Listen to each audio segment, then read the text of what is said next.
Olá a todos, sejam todos muito bem-vindos a mais um podcast da nossa reunião de estudos do Evangelho do Grupo Espírita Irmão Áureo.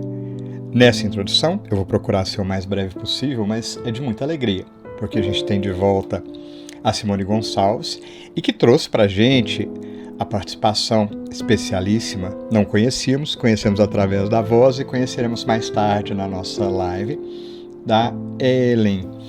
E os comentários estão muito ricos, né? A gente vai abordar hoje o capítulo 24 do Evangelho segundo o Espiritismo, Não Coloqueis a Candeia sob o Alqueire. Em particular, os itens 12 e 13, que dizem respeito à passagem do Evangelho onde Jesus diz que não são os sãos que precisam de médico. Hoje eu não vou dar spoiler, mas eu vou falar que está muito importante a reflexão, muito tocante no nosso coração. E vou aproveitar para já te convidar para ficar até o final escutando a nossa prece, que hoje vai ser inspirada por um poema também lindíssimo de Alta de Souza. Reforçando que mais tarde nós temos a nossa live, a gente conta com a sua participação tanto no podcast quanto na live. Deixe o seu comentário, participe conosco, se envolva, esteja conosco em todas as mídias sociais para que a gente possa ajudar a espalhar o bem.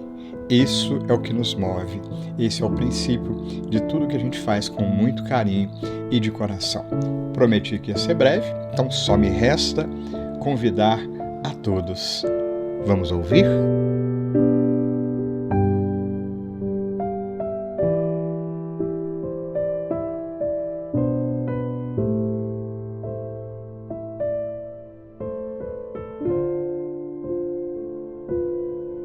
Bom dia, boa tarde, boa noite. Como a gente sempre começa o nosso Evangelho aqui no Grupo Espírita Irmão Áureo. E hoje nós vamos falar do capítulo 24, do item 11. Não são os que gozam saúde que precisam de médico. Estando Jesus à mesa em casa desse homem, Mateus, vieram aí ter muitos publicanos e gente de má vida, que se puseram à mesa com Jesus e seus discípulos, o que fez que os fariseus, notando-o, dissessem aos discípulos: como é que o vosso mestre come com publicanos e pessoas de má vida? Tendo-os ouvido, disse-lhe Jesus: não são os que gozam saúde que precisam de médico. E para a gente começar, nós vamos falar com a nossa psicóloga, uma amiga de coração, irmã, a Ellen. Então, Ellen, como que a gente pode falar sobre esse tema? Então, aqui ele já nos dá esse indicativo, né? Não são os que gozam de saúde que precisam de médico. E aí, já fazendo um paralelo, né, com a minha área de atuação. Hoje, na minha experiência, nunca recebi nenhum paciente que tenha me procurado porque estava feliz e bem com a vida, né?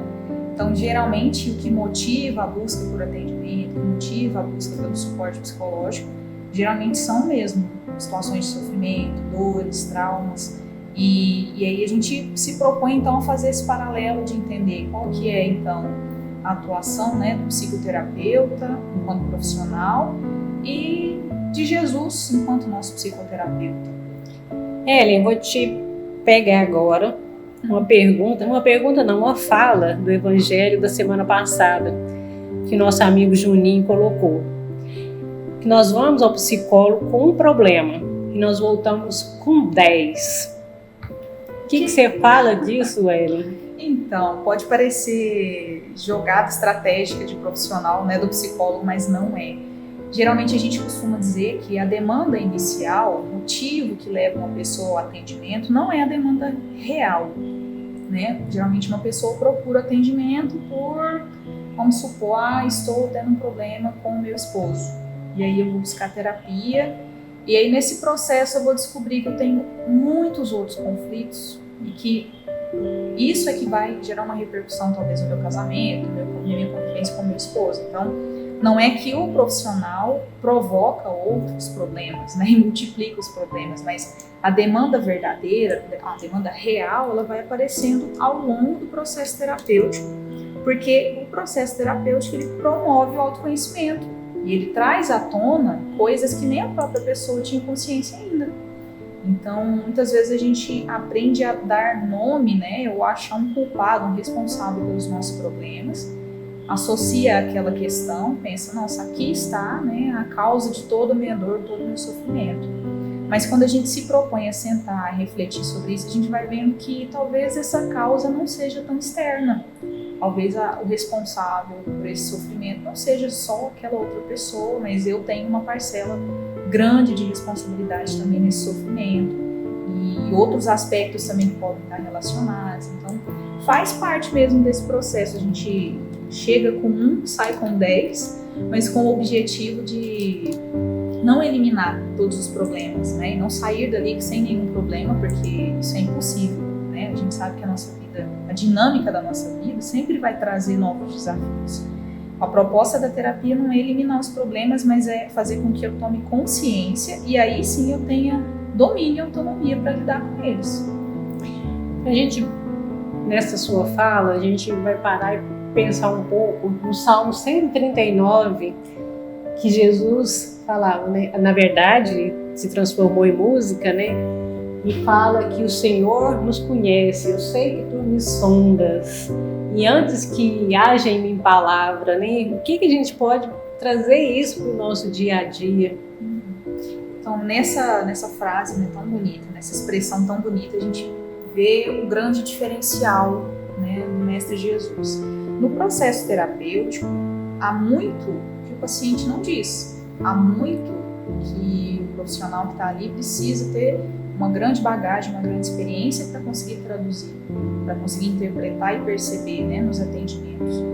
Então, às vezes é um silêncio que fala, é um choro, né, que não consegue ser colocado em palavras e que exige do profissional ter todo esse domínio, mas ainda assim, né, a gente não pode dizer que é 100%, porque sou um ser humano cuidando de um outro ser humano ali. Enquanto Jesus, ele tem esse grande diferencial, ele nos conhece, ele conhece a nossa intimidade, ele sabe do que se passa no nosso coração, antes mesmo que haja em mim palavras, antes mesmo que eu possa traduzir e entender o que está se passando ali.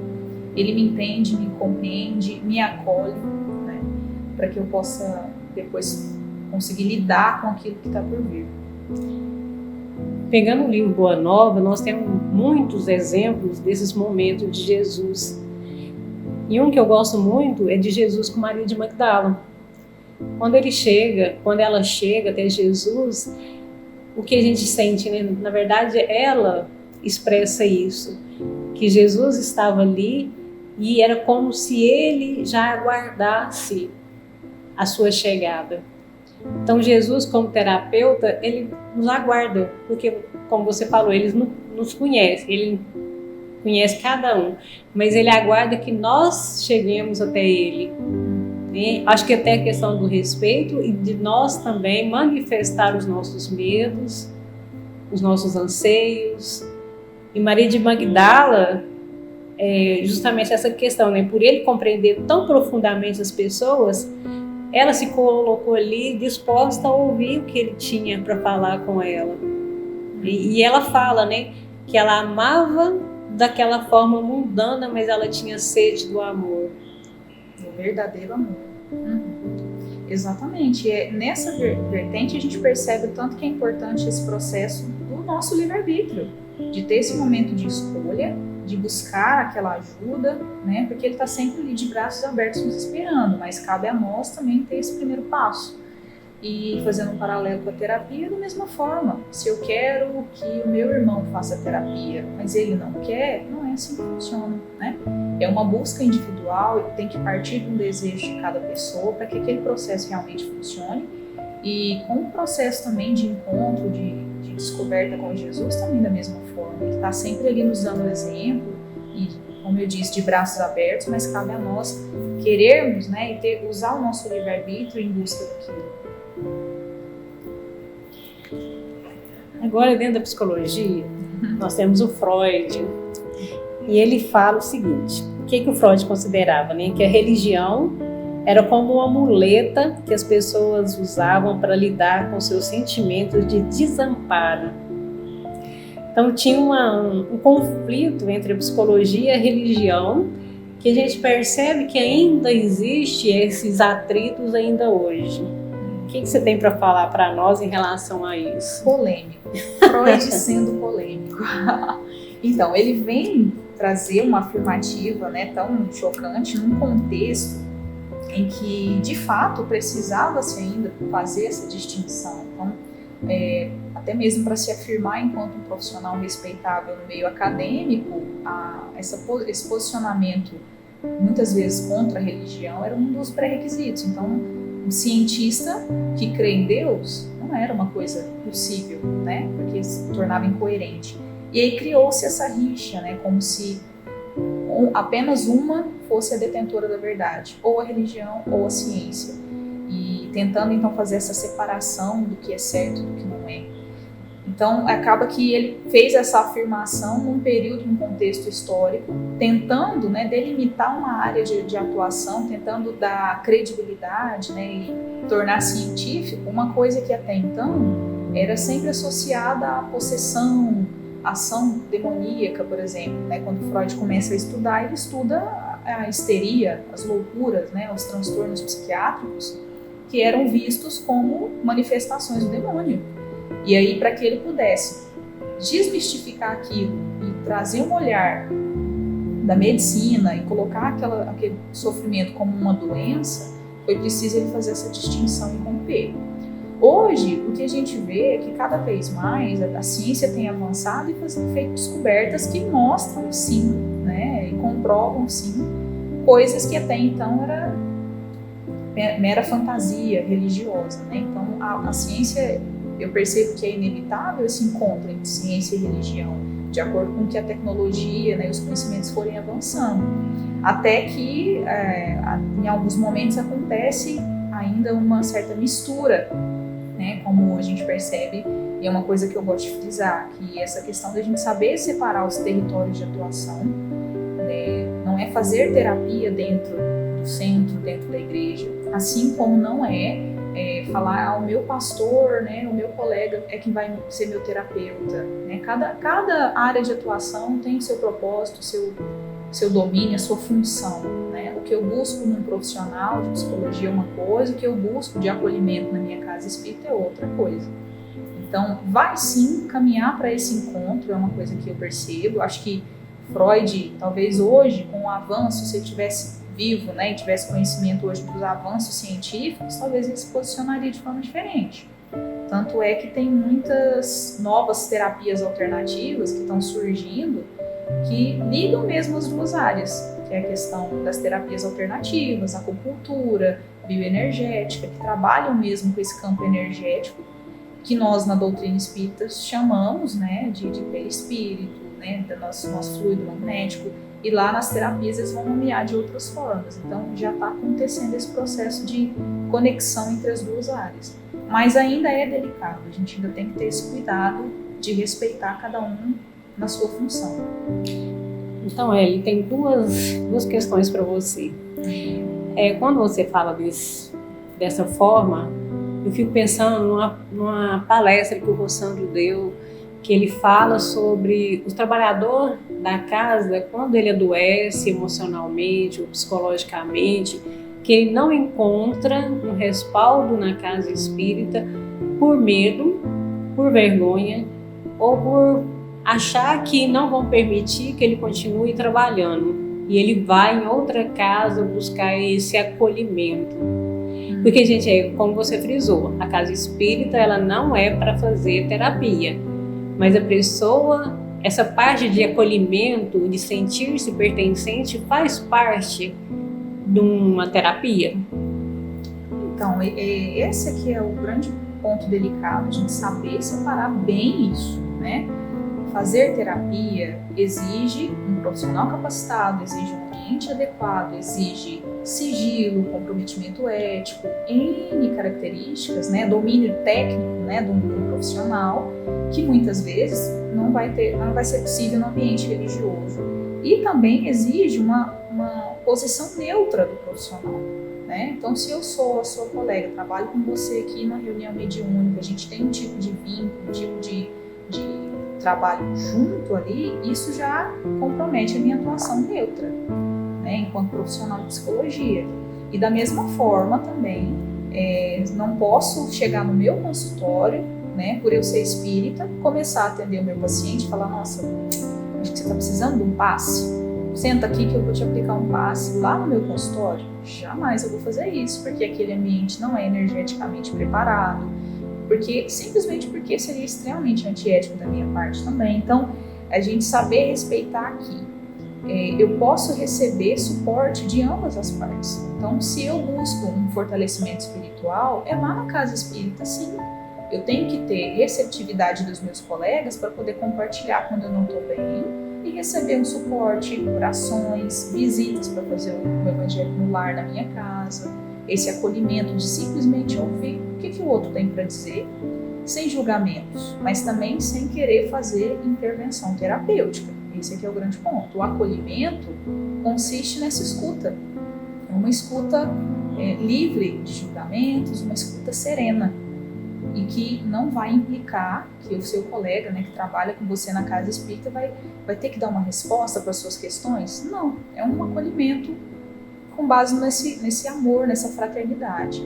Já quando eu tenho conflitos, eu vou buscar um atendimento técnico, profissional, né, do meu psicólogo para poder lidar com aquelas questões. Então, nosso objetivo, né, de bem-estar, de saúde, ele tem sempre que partir da ideia do biopsicossocial e espiritual. Então, a minha saúde física eu vou tratar com o médico, a minha saúde psicológica com o psicólogo, com o psiquiatra, a minha saúde social, das minhas relações também, e a minha saúde espiritual, eu busco um ambiente adequado para aquilo. Então, cada um agindo no seu território e a gente vai complementando para realmente ter um equilíbrio, né, e poder manter a nossa saúde mental, física, biopsicossocial sempre da melhor maneira possível. A gente considerando que Jesus é o terapeuta dos terapeutas, o maior psicoterapeuta, quando eu vou num consultório com um psicólogo, com uma psicóloga, eu estabeleço o meu contrato. Existe um contrato. Como que a gente poderia falar desse contrato com Jesus? Então, o que é esse contrato, né? Ele é um vínculo de confiança. O paciente confia a mim que o que ele disser vai ficar ali. E ele confia que naquele dia eu estarei esperando por ele, naquele horário. Ele confia que qualquer alteração, tudo, ele vai poder contar comigo, né? Que eu vou ser responsável, né? Caso surja alguma situação, para poder apoiá-lo. E também coisas burocráticas, né? Valor daquele atendimento e tudo mais. Então, o contrato terapêutico ele tem essa finalidade. E qual que seria o contrato, né, com Jesus? Eu acho que essa questão da confiança também, da gente poder ter essa entrega, né? E reconhecer nele um porto seguro para compartilhar todas as nossas questões, ter esse momento de desabafo, mas também o contrato representa um compromisso, né? Ele está sempre ali para nos acolher, mas se eu não tiver esse compromisso de buscar em direção a ele, né, Jesus não vai interferir no nosso livre-arbítrio, a gente sabe disso. Então, contrato, vamos pensar, o nosso contrato com Jesus ele é firmado com base nessa confiança, nessa entrega, de saber que ele está sempre com a gente, mas também nesse compromisso, né, de fazer a nossa parte, de buscar seguir o exemplo dele, de se espelhar nele enquanto figura de exemplo para o nosso crescimento, que é uma coisa que já não acontece com o psicólogo, né? Eu não posso tentar me espelhar no meu psicólogo porque ali tem outro ser humano, não tem uma figura perfeita, pelo contrário. Eu vou às vezes canalizar para esse profissional, para esse psicólogo, minhas situações de conflito e tudo mais, mas muitas vezes eu não vou saber quem é essa pessoa que está ali, né? A vida pessoal, os defeitos, as qualidades que essa pessoa tem, porque a minha relação com o psicólogo é outra, uma relação mais neutra, enquanto que com Jesus não, né? Como nós falamos no começo, ele nos conhece a nossa intimidade antes mesmo que a gente possa conhecer. e isso permite uma relação de intimidade muito maior e vai exigir sempre da gente, então, essa confiança, esse compromisso. Lembrando que a quebra de contrato, ela sempre tem as consequências. Sim. Aliás, mesmo se não tiver quebra de contrato, tem a parte positiva, que você vai estabelecer, você vai cumprir o contrato que foi firmado, aquele contrato. Mas se você quebrar aquele contrato, tem alguma multa, tem alguma sanção, tem algum prejuízo. Da mesma forma é o contrato com Jesus. Se a gente for analisar, conforme as leis, né, humanas, existe isso também, né? E a gente pode perceber, quando ele teve com o jovem rico, não conseguiu ser firmado o contrato, né? Porque Jesus deu a possibilidade, né, mostrou, mas a opção dele foi qual? Não, eu vou viver a minha vida. E a gente percebe que na hora que ele estava num sofrimento grande, ele quis resgatar. Então, peraí, vamos resgatar aquele contrato? Dá tempo ainda? No livro Há 2000 anos também, com Públio, a gente percebe também que Jesus quis firmar, né, propôs que se fizesse o contrato. Olha, você está tendo oportunidade agora. Tudo bem, eu vou obedecer, eu vou respeitar o seu tempo, mas Consequências. quais serão as consequências? E assim conosco também. A gente não pode pegar exemplo só na época de Jesus, né, com o jovem rico, com o Públio, mas conosco também. Nós estamos fazendo esse contrato com Jesus ou a gente está deixando para... Sim.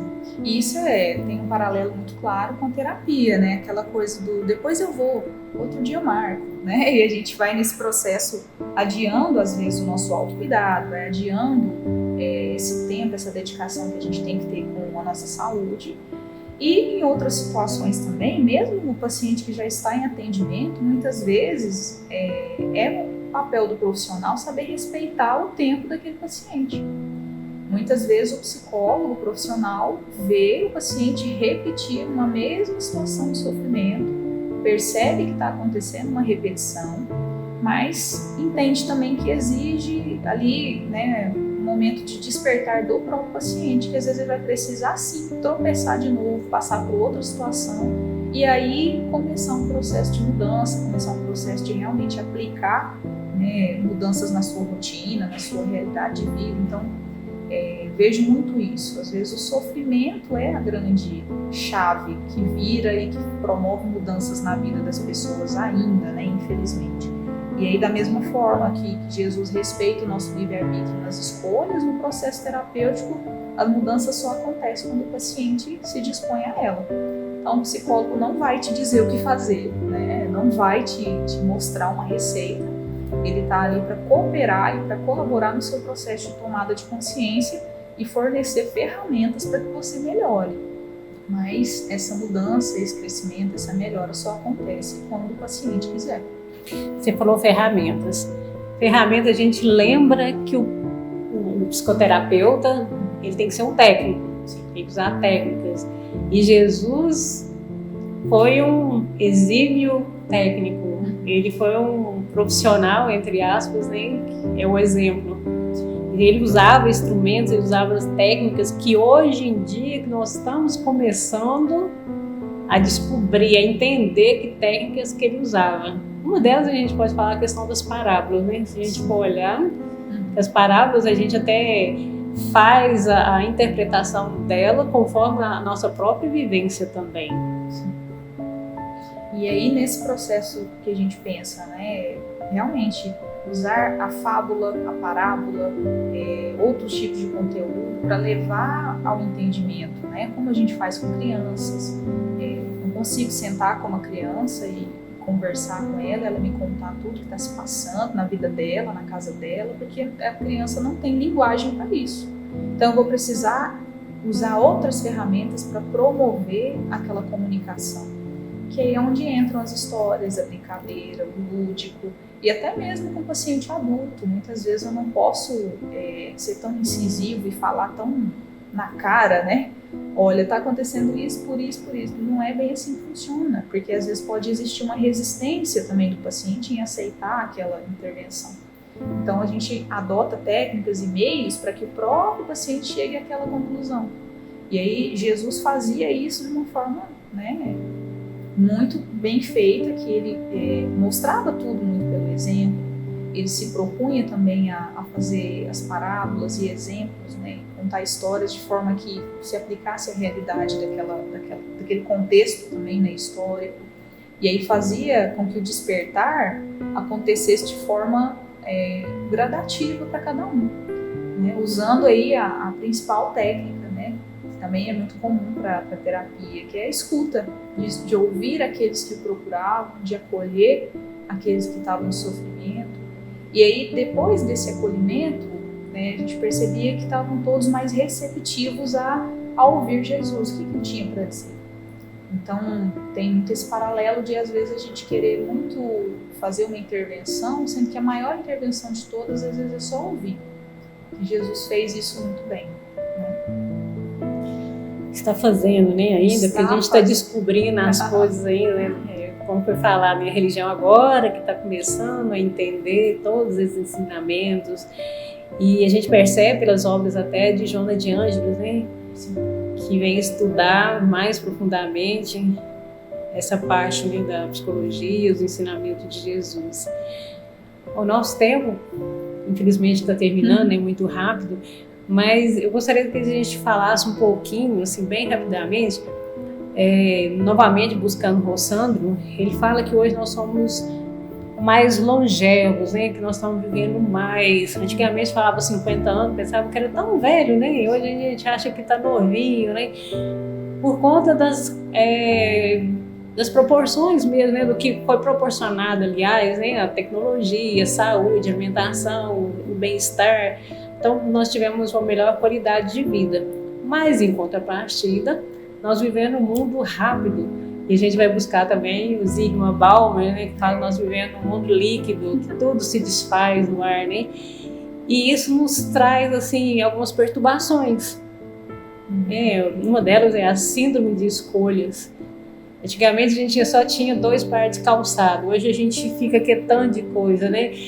São tantas informações que são derramadas para a gente que a gente não consegue captar, a gente não consegue discernir, digerir, processar.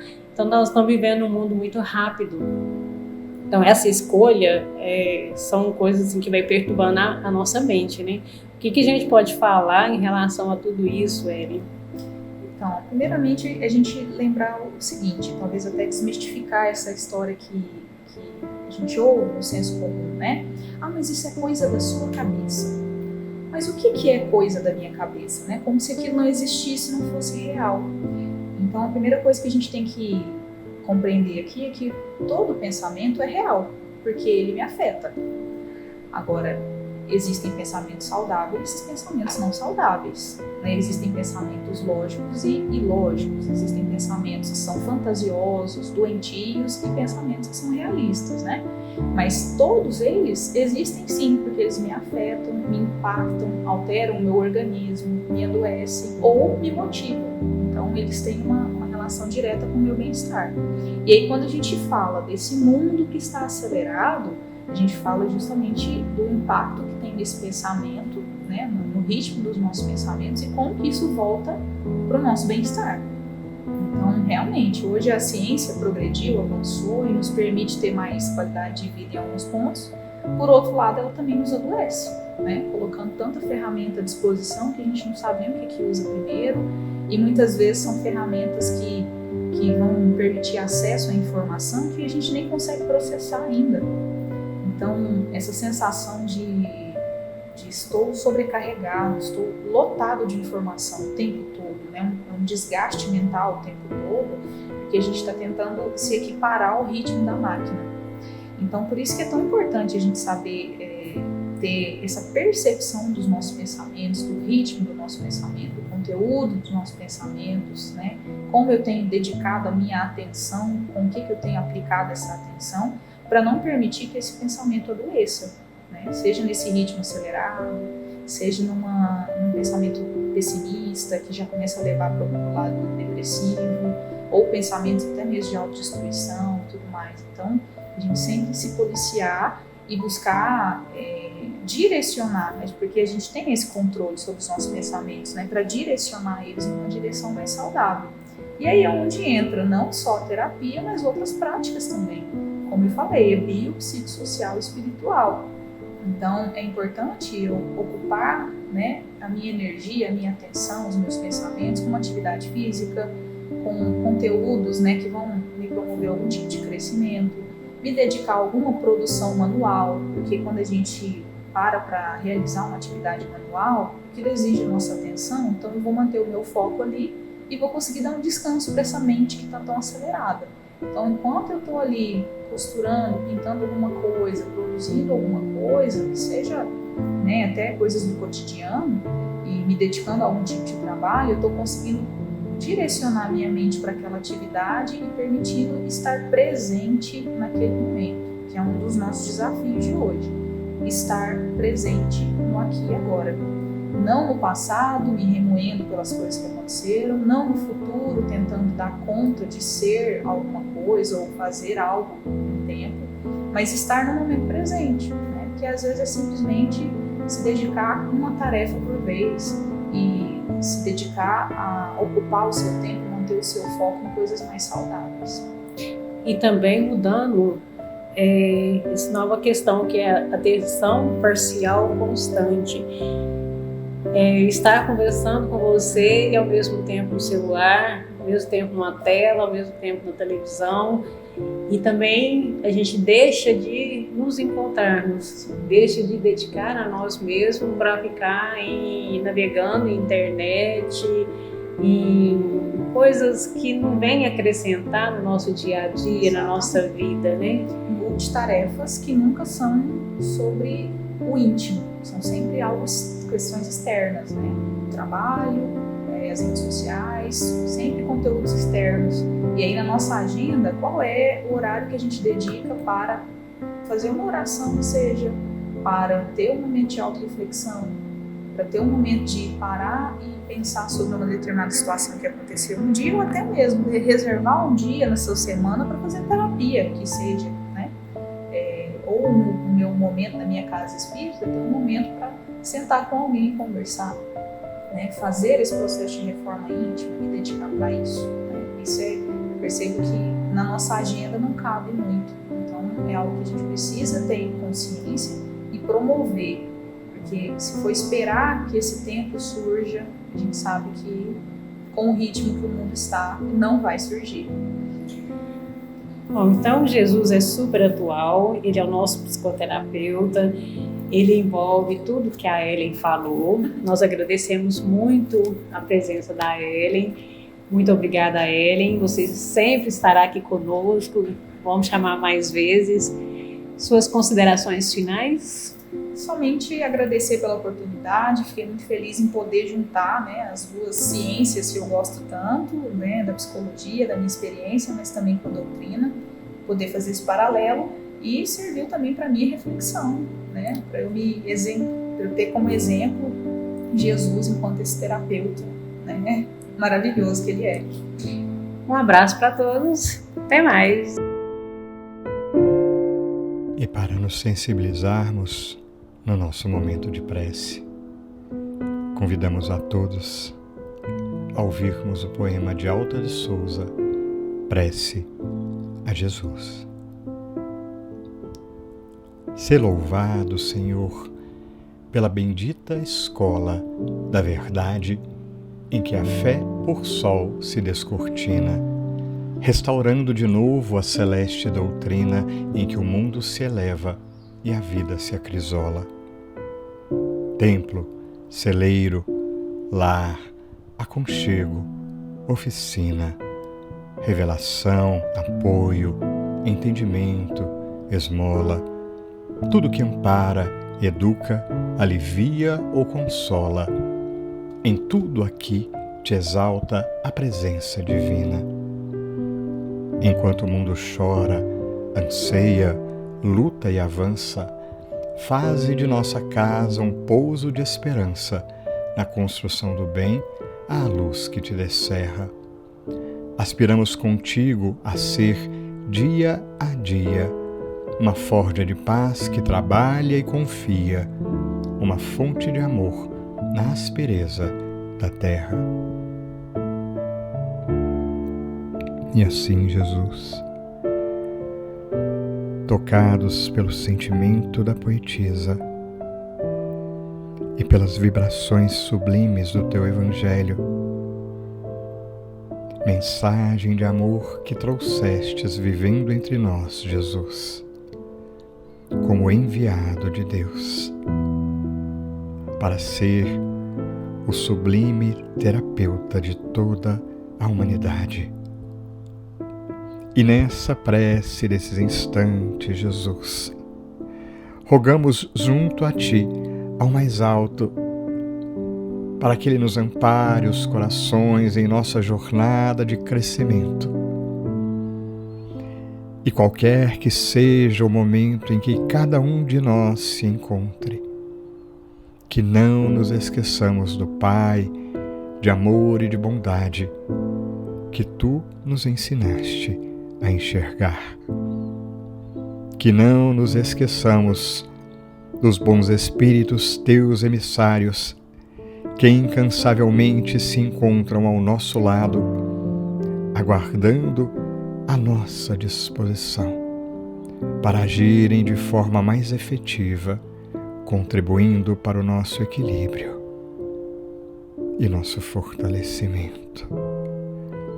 Mas, sobretudo, Jesus, que o nosso coração possa ser tocado pelos Teus exemplos de amor, pelos Teus ensinamentos sublimes, divina terapia, que o nosso coração encontra no caminhar da vida, em todas as situações que nos acontecem. Ajuda-nos, Jesus, a buscar a boa vontade de mudarmos a nós mesmos, conscientes de que assim o nosso mundo melhorará. Ajuda-nos a buscar a boa vontade e o entendimento para com os nossos semelhantes, sabedores de que podemos alterar apenas e tão somente a nossa própria conduta, os nossos próprios pensamentos, nossas próprias atitudes e palavras, contando sobretudo com o sublime e divino amor que jamais nos desampara.